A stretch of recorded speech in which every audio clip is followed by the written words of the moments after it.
Assalamualaikum warahmatullahi wabarakatuh. Perkenalkan, nama saya Dinda Nurul Sifa, nomor BP 18.104.42017 dari jurusan Fisika.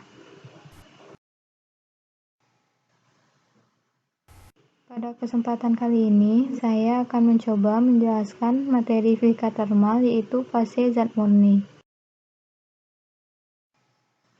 Dalam kuliah ini, kita akan mempelajari bagaimana sistem multifase yang lebih rumit dapat diperlakukan dengan metode termodinamika.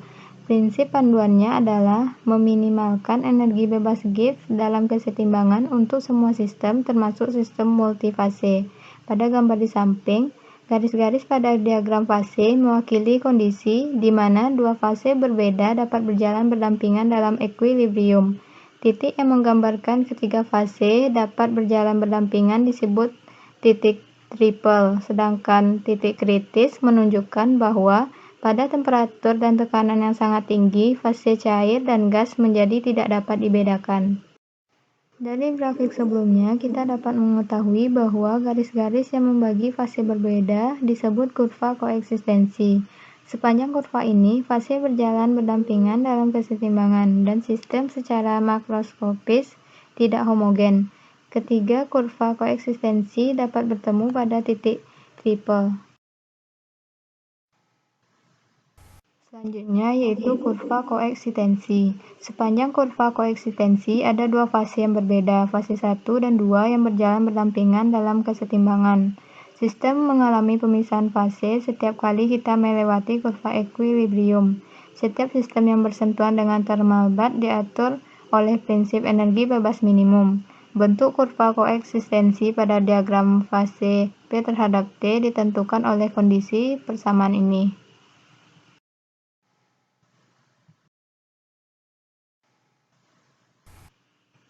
Selanjutnya, jika tidak memenuhi persamaan tadi, sistem akan dapat menurunkan energi bebas Gibbs dengan mengubah fasa dengan mu yang lebih tinggi menjadi fasa mu yang lebih rendah. Untuk kesetimbangan antar fase, T1 sama dengan T2 dan P1 sama dengan P2.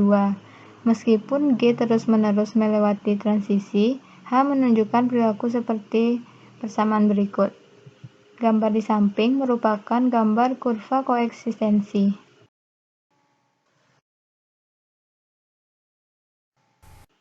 Selanjutnya yaitu transisi orde pertama.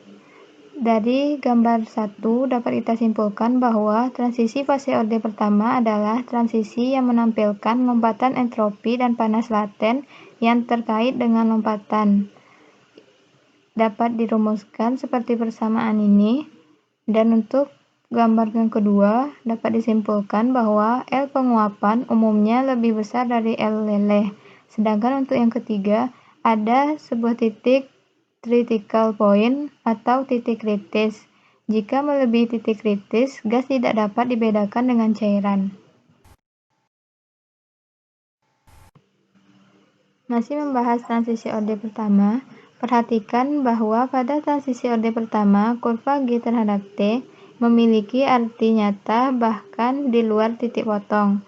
Hal ini menghasilkan metastabilitas dan histeresis. Biasanya, terdapat penghalang energi yang mencegah terjadinya transisi dari fase mu yang lebih tinggi ke fase mu yang lebih rendah. Pada grafik T terhadap T pada P dan N konstan, dG per dt selalu negatif, sehingga mendapatkan persamaan berikut.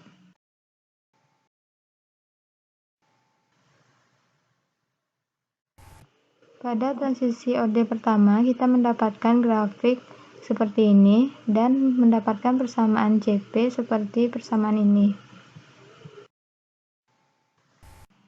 Selanjutnya yaitu transisi orde kedua. Sama halnya dengan transisi orde pertama, pada transisi orde kedua kita juga mendapatkan beberapa grafik dan persamaan Cp seperti ini.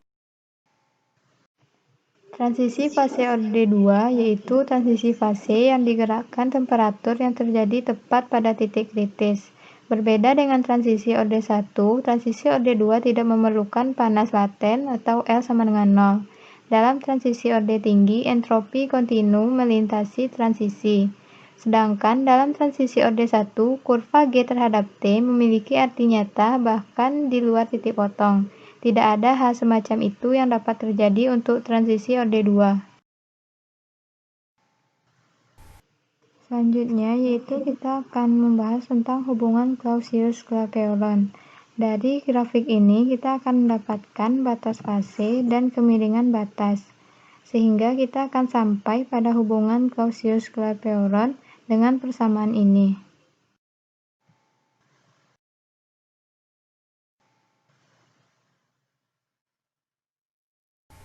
Selanjutnya yaitu persamaan tekanan uap. Di sini kita akan memperoleh persamaan Clausius-Clapeyron diferensial.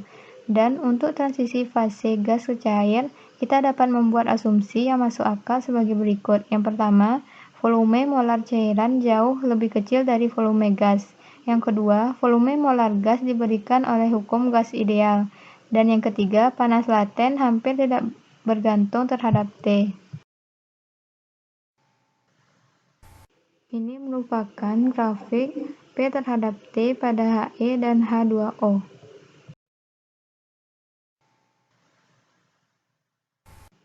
Selanjutnya yaitu kita akan membahas tentang diagram fase H2O.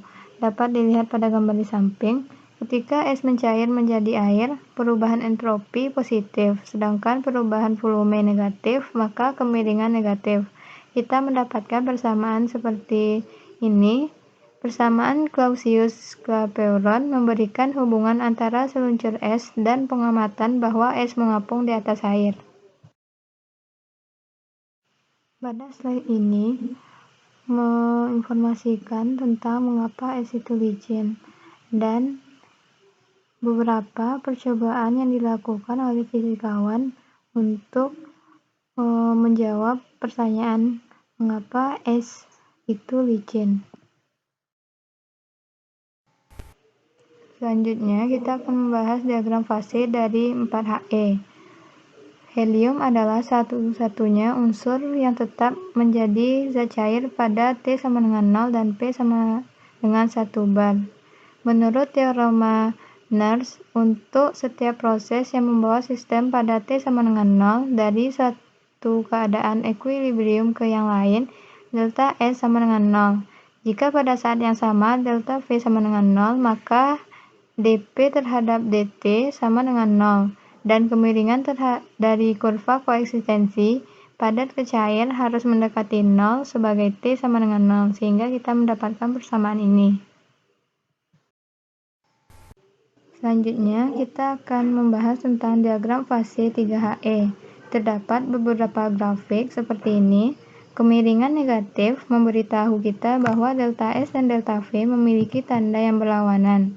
Fase yang lebih padat selalu yang stabil, pada tekanan tinggi, volume molar lebih kecil, dan pada tekanan cukup tinggi, G-nya lebih kecil.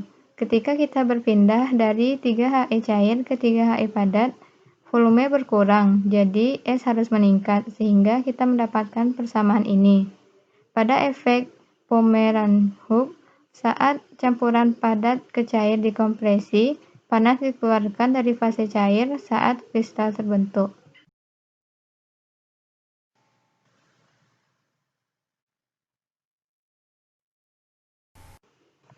Dari pembahasan sebelumnya, kita dapat mengetahui yang pertama, bentuk kurva koeksistensi pada diagram P terhadap T.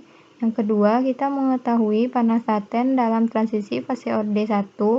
Yang ketiga, kita mengetahui kemiringan kurva koeksistensi diberikan oleh hubungan Clausius-Clapeyron.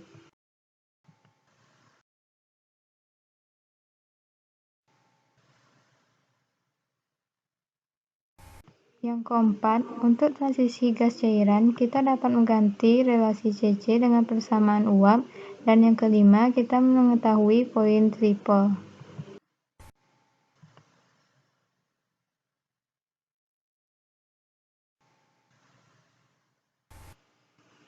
Sekian penjelasan dari saya. Jika ada kesalahan, saya mohon maaf. Terima kasih atas perhatiannya. Saya akhiri dengan Assalamualaikum warahmatullahi wabarakatuh.